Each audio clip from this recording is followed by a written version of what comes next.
Ẹ̀wẹ̀, gẹ́gẹ́ bí ara ọ̀nà láti fi ẹ̀mí ìmoore hàn sí àwọn tó ń sapá fún ìgbéga ẹ̀sìn Islam, àwọn ọmọ ìgbìmọ̀ aláṣẹ mọ́sálásí àpapọ̀ ti Ìjẹ̀bú-Òde ti jáwé oyè ọ̀tún sẹ́ríkí àdínì lé Alhaji Taofeek Adékúnlé Aliyu lórí. Akọrin wa Fatima Hassan tó bá wọn pésẹ̀ níbi ayẹyẹ náà tó wáyé ní mọ́sálásí àpapọ̀ ti Ìjẹ̀bú-Òde ṣàlàyé pé wọ́n tún lo àǹfààní náà láti ṣe ìkówójọ fún ìdàgbàsókè mọ́sálásí náà àti àwọn mìíràn tó ní í ṣe pẹ̀lú ọ̀rọ̀ ẹ̀sìn.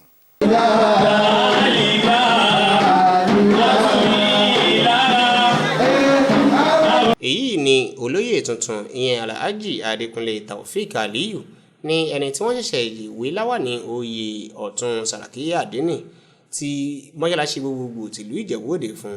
Alága ayẹyẹ náà ní ẹni tí ń ṣe olùbánidámọ̀ràn pàtàkì fún ìjọba ìpínlẹ̀ Ògùn nípa ọ̀rọ̀ ajé ìyẹn Ọ̀gbẹ́ni Dàpọ̀ Òkúbádéjọ. Nínú ọ̀rọ̀ rẹ̀ sọ̀rọ̀ nípa kéèyàn ní àkóyawọ́, ìgbìyànjú àti ṣíṣe iṣẹ́ sin Ọlọ́run, kéèyàn jẹ́ aláàánú àti ọmọlúàbí ní ìgbésí ayé rẹ̀. Ọ̀gbẹ́ni Dàpọ̀ Òkúbádéjọ àti oníwàásí ọjọ́ náà Sheikh Ahmad Abdulsalam wá rọ olóyè tuntun láti túbọ̀ máa ní àkóyawọ́, ìgbìyànjú àti láti ṣe iṣẹ́ takuntakun sí ojú ọ̀nà Islam, léyìí tó sì jẹ́ kó yé wípé èrè rẹ̀ wà ní ọ̀dọ̀ Ọlọ́run ọba Allah.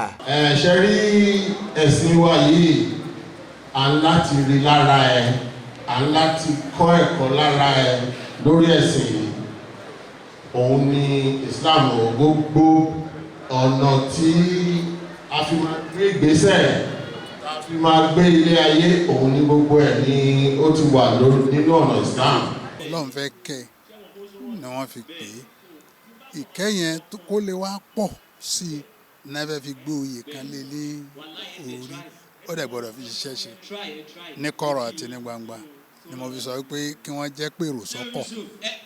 Pèrò sọ́kọ̀ yẹn ni pé kó má jẹ́ àwọn nìkan, gbogbo ọmọ Islam tó bá wà lẹ́gbẹ̀ẹ́gbẹ́ wọn kan dàrẹ́tì.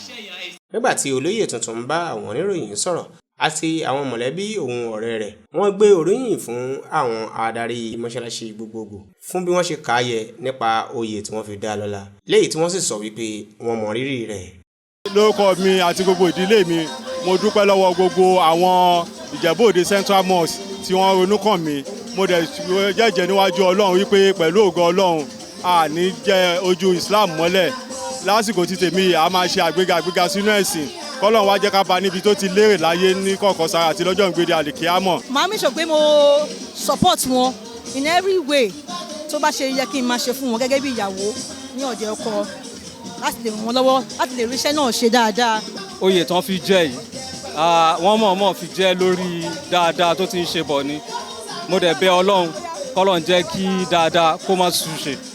Lẹ́yìn wàgbà náà ni ìgbàlejò wẹ̀jẹwẹ̀mu wá wáyé ní gbọ̀ngàn Alhaja Salamatu Kúkú láàrin ọgbà olú ilé-iṣẹ́ ìjọba ìbílẹ̀ Ìjẹ̀bú-Òde, níbi tí wọ́n ti yẹ́ àwọn àlejò sí pẹ̀lú jíjẹ àti orin aládùn. Ọ̀tún sàràkí àdínì ti mọ́ṣáláṣí gbogbogbò ti Ìjẹ̀bú-Òde Alhaji Adékúnlé Taofeek Aliyu jẹ́ akẹ́kọ̀ọ́ jáde ilé ẹ̀kọ́ girama Ìjẹ̀bú-Òde Muslim College, léyìí tó sì jẹ́ ọ̀gá àgbà ní ilé-iṣẹ́ ìgbaniwọlé sí orílẹ̀-èdè ẹ̀ka ti Ìkẹjà ní ìlú Èkó lọ́wọ́lọ́wọ́. Láti iléeṣẹ́ NTA Ìjẹ̀bú-Òde, Ìdòwú Ògúnbàjò ló ń ṣe àtúpalẹ̀ ìròyìn.